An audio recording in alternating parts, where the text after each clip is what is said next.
Have you ever been told that you're not good enough, that you're not smart enough, that you're not connected enough, that you're not talented enough, that you don't fit the part?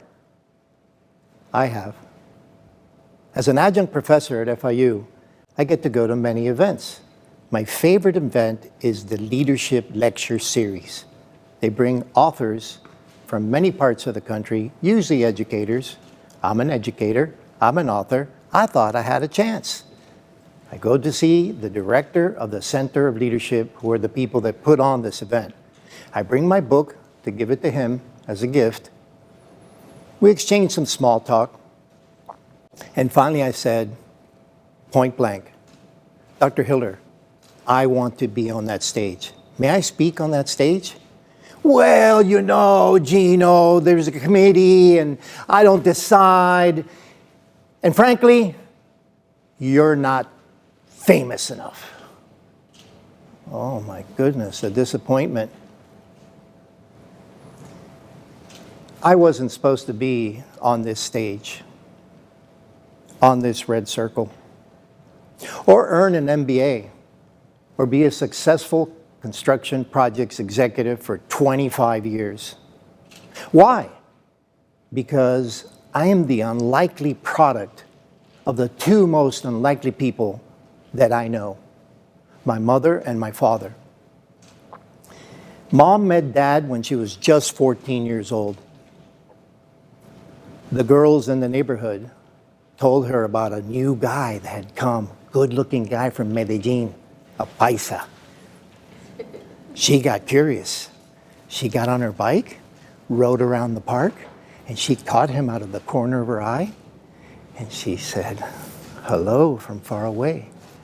She ended up inviting him to her quince, her 15th birthday. He came, and they were never separated. They were married for 71 years. They knew each other for 73. Mama passed away just 3 months ago, but she's here with me in spirit because she was my biggest cheerleader. To say that we were poor is true.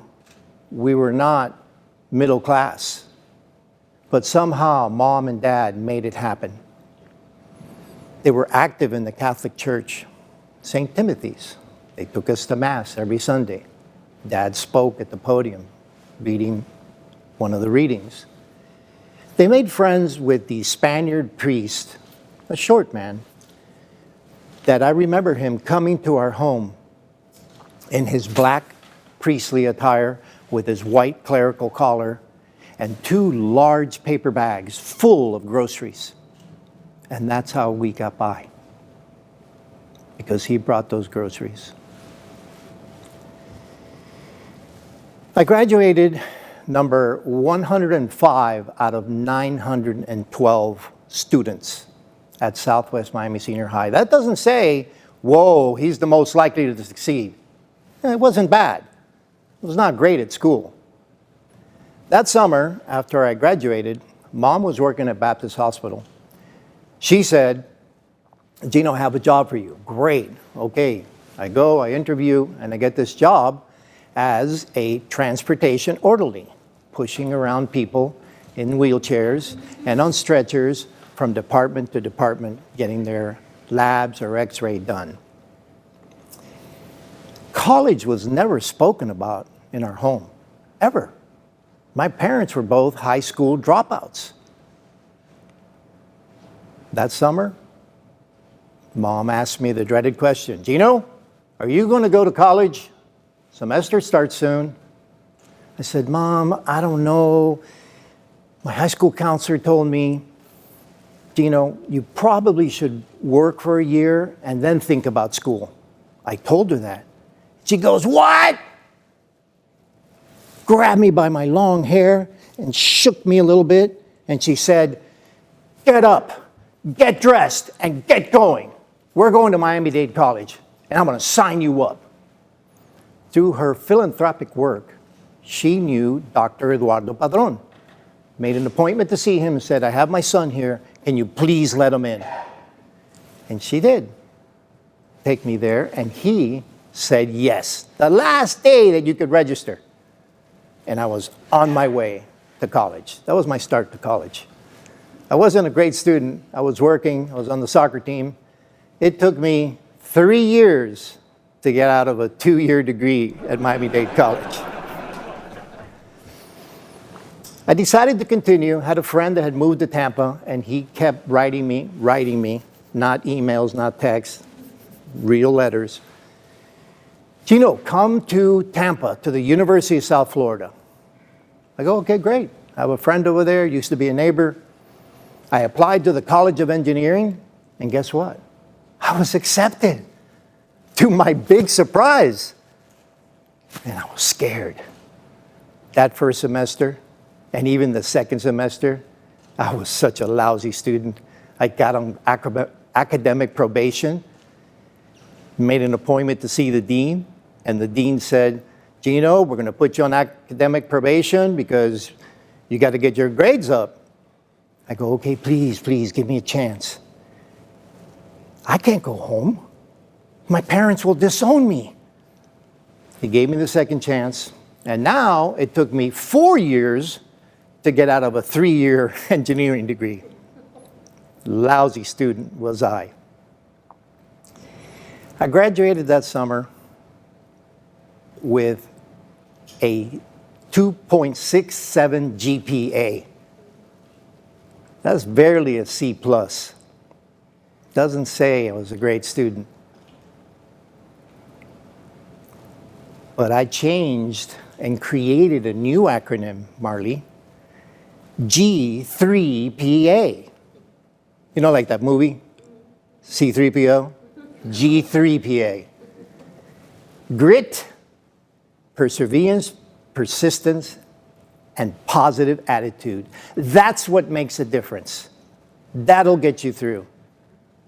Graduated. I worked for a computer manufacturer in Fort Lauderdale for about 5 years. 5 years seems to be like my little norm of switching careers or what I'm doing. Designing hardware, firmware, and software. And I hated it. So I quit because I'm a people person, not an engineer. I had the capability, but I like people contact too much. Did that for 5 years, and I joined my father, who asked me, hey, I bought this land down south. He wanted to become a real estate developer. Come help me, Gino. Okay, I go, I become the president, I run the company. All is good, we're making money.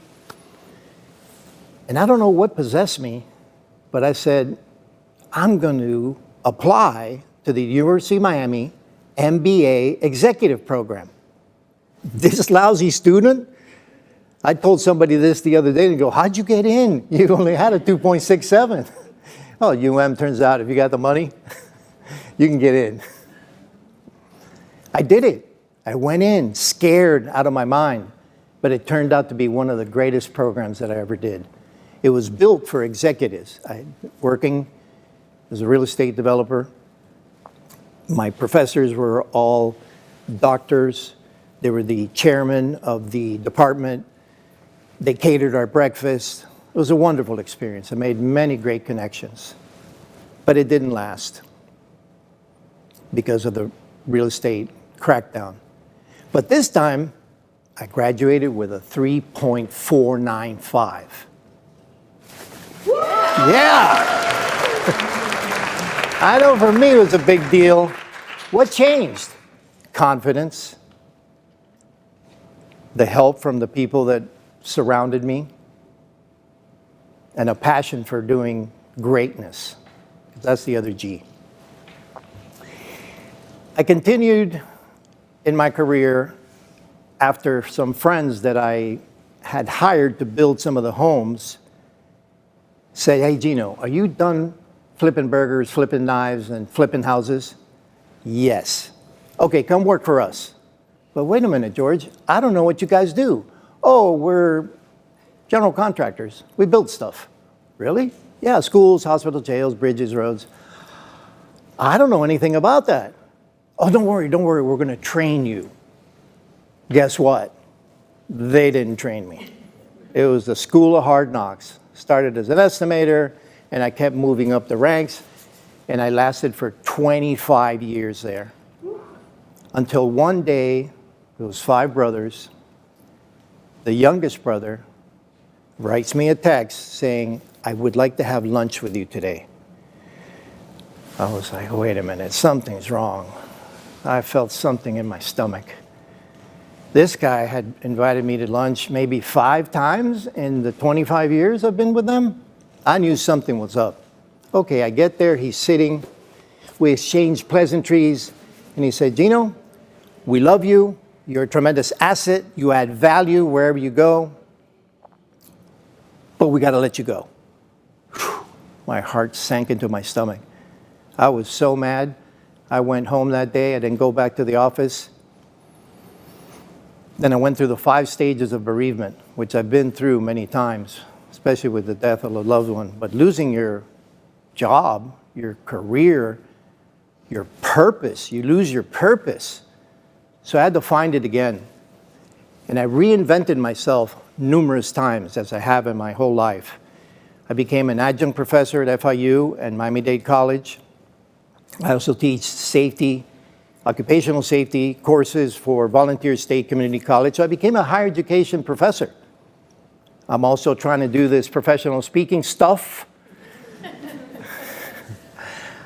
I'm a consultant, and I do the training as well for corporate America on public speaking and presentation mastery. Turns out that they love it, they need it, especially these engineering types and construction types. They have no clue how to communicate. And I've been very successful at that. However, those 25 years were like a train, like a freight train, always moving forward. And there's 2 tracks. There's a right track and a left track. The good track and the bad track. The good track was the prestige, the money, the power, all the good things that come with a prestigious job. But on this track, I filed for bankruptcy early on. My brother was killed, my little brother. 2 divorces. However, there's 3 of these. So you have the good and the bad. The next thing is that I hope that you guys have identified with the speakers today on their trials and tribulations so that you can move forward and learn the lesson. Then you identified with the unlikely nature of their stories. All of us are unlikely. And I'm here to tell you, this is the idea we're sharing. If you're a CEO, if you're a hiring manager, if you're a president, if you own a company, hire the unlikely. Give them a chance. Mentor them, coach them, guide them, because they can make a difference. Don't tell them no. By the way, if you hear no, it's 2 connotations. It's the shortest sentence in the English language, proper sentence, no, period. If you hear that, turn it into the acronym, Marley. N period, O period. Next opportunity. Keep going. When that door closes behind you, close it and never look back, and open the next door so you can keep moving forward. So my message again, hire the unlikely, because they have the power to change things. We need them in our courtrooms, in our classrooms, in our boardrooms to make a difference, to build bridges.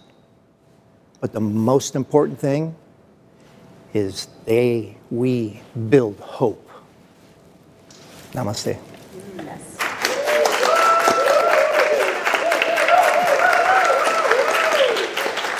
Thank you so much. Appreciate it.